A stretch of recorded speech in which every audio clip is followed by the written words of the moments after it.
Well, good morning, everybody. Thanks for joining. Not any confidence because of the government shutdown, and I think it's appropriate to note on this, with Republicans in full control of Congress, the inability to get a budget done is going to negatively impact Minnesotans. I just hope I'd run with her, and knock on wood, I'm actually running pretty hard, and people who run around. But just to be very clear, whether it's the pressure that's on our healthcare facilities, and especially in the rural areas, 18,000 federal employees that will be getting furloughed, and the impact that will have on them.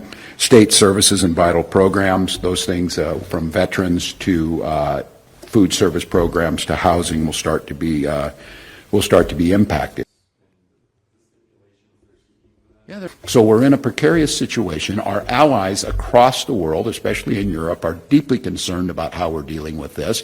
We're seeing the Vice President of the United States sending out memes that are racist against the leadership in the House and Senate at a time when we should be trying to find solutions. So we need to get them back to the table. It's just outrageous. There's talking points, there's this rhetoric, and then it comes up against reality. This is very simple. Don't cut the Medicaid. You're going to get your tax cuts for the wealthy. You've got enough people on that. But to get them, you're going to have something. It is outrageous for me to think that we're sending out memes, we're laughing at people. We have people being furloughed. We have programs being cut, and these people are still receiving a paycheck. I think we've seen this, a vindictiveness, a willingness to try and target. And this whole idea that they see states as Democrats and Republicans, or they see areas as red or blue, is simply the most egregious violation of their oath to try and take care. You have a responsibility to give your best for people who vote against you. They don't see it this way, and I remind you all, this is not normal.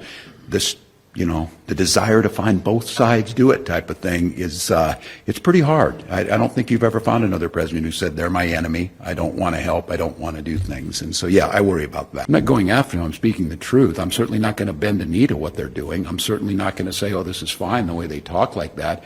I think you hear my rhetoric is that we're willing to find working solutions. And I am going to challenge him. I mean, my God, we've got the White House threatening investigations in jail time because an escalator stopped. Walk up the damn stairs.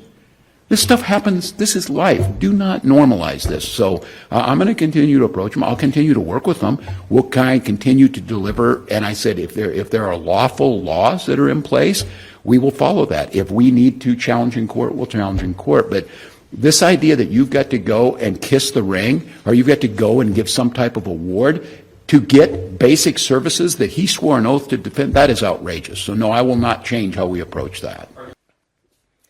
Thanks, Governor. Good morning, everyone. I'm Anna Mingy, State Budget Director at Minnesota Management and Budget.